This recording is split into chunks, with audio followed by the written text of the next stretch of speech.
Did you ever have a dream and then the whole thing went up in smoke? Yeah, that's what happened to me. Let me tell you.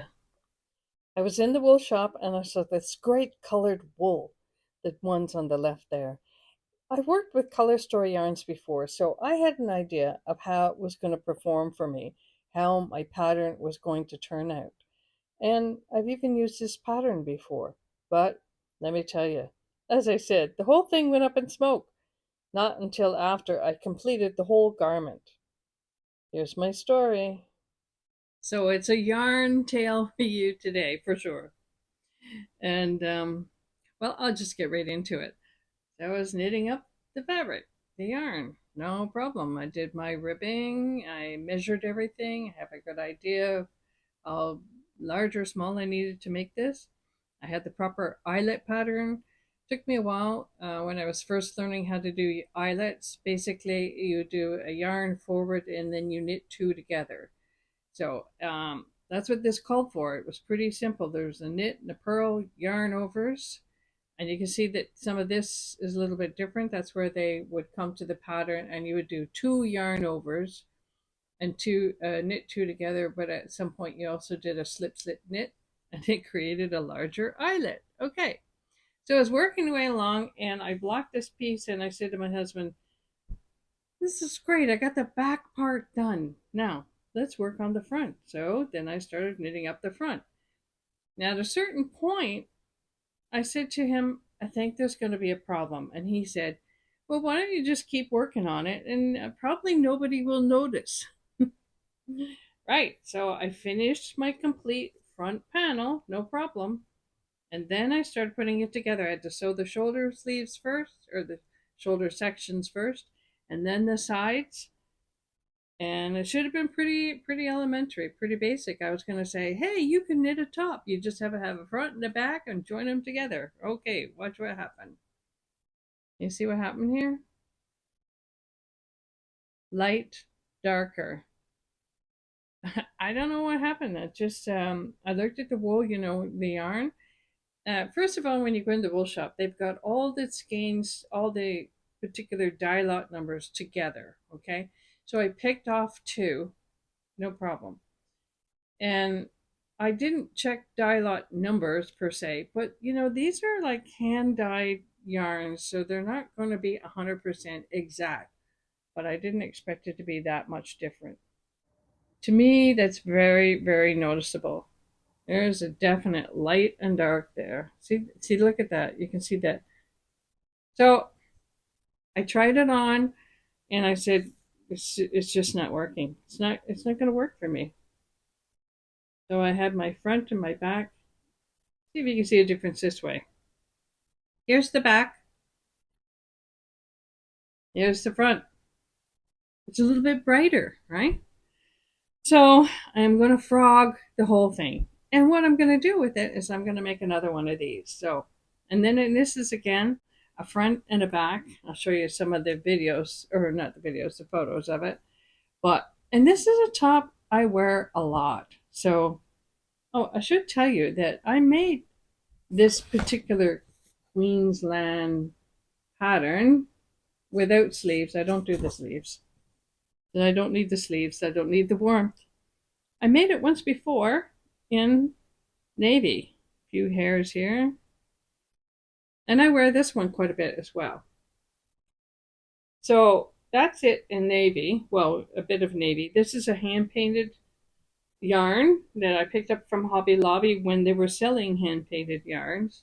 And again, you can see let me pull it from the bottom. You can see the eyelets. Now it shows up differently with different yarns. So this is a variegated yarn where it gradually changes color as you go along. So I wear this a lot. And the thing is, especially even in summer, and it's fun in summer because if it's a hot day and the breeze is blowing, it just goes right through those holes and keeps you nice and cool. All right. So I wear that one quite a bit. And I thought when I got the color work yarn, I thought I'll knit up that pattern. And It should be relatively easy. I've done it all before without sleeves, and I adjusted it so that it wasn't too bulky and round, so it fits me nicely. And I even like that they're, diagrams with all the measurements and everything, so I did all that. First time I knit it, I thought I couldn't understand why we were sloping at this point and how it was going to work out like this. The second time, this time around, I did it exactly as the pattern called for, and I got the sloping for the neck. This is the front and the shoulders, and then when I sewed the shoulders together, it turned out quite nice. But the whole thing's going to be frogged. So it's a nice bright yarn, but it's going to come apart. So my husband said, I feel sorry for you. I said, I don't.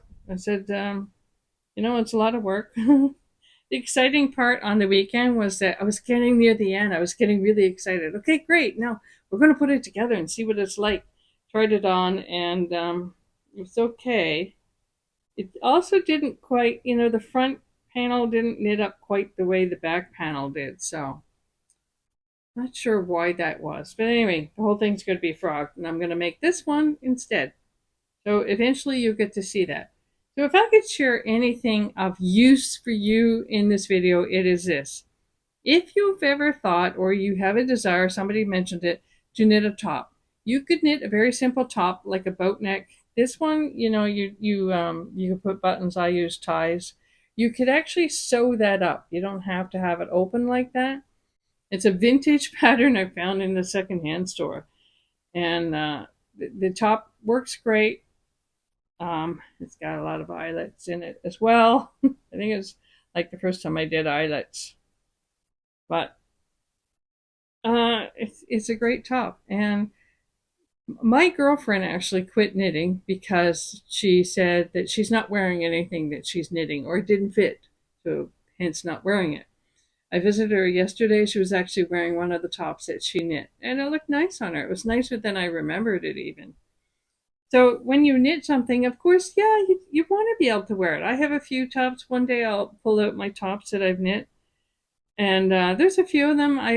There's at least two I don't wear. I don't know what I'm going to do with them. I don't know why I don't wear them. But anyways, I wanted to knit this up in something that I would wear. So it will be frogged, and I'm going to knit it up like this. So you can do a front and a back panel. It's fairly simple. You don't even have to do any decreases around the what do you call it, the armpit area. It's a very basic style. It's just boat neck. You can decrease around here to create more of a scoop.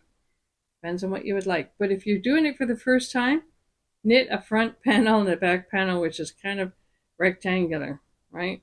Make sure it's the width that you need. Then you'll sew up the sides and the shoulder seams, and you have yourself a top. And I would suggest using a lightweight wool. That's what these are. Not a worsted weight wool because it would be too thick. Been there and I've done that. So cheers, everybody.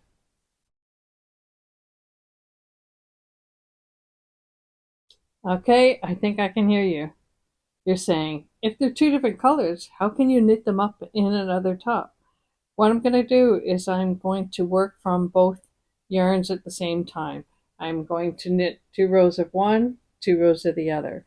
And that might help it blend in. See how it is right now? It doesn't look too obvious, right? But when you actually get the garment sewn up, it really was more obvious.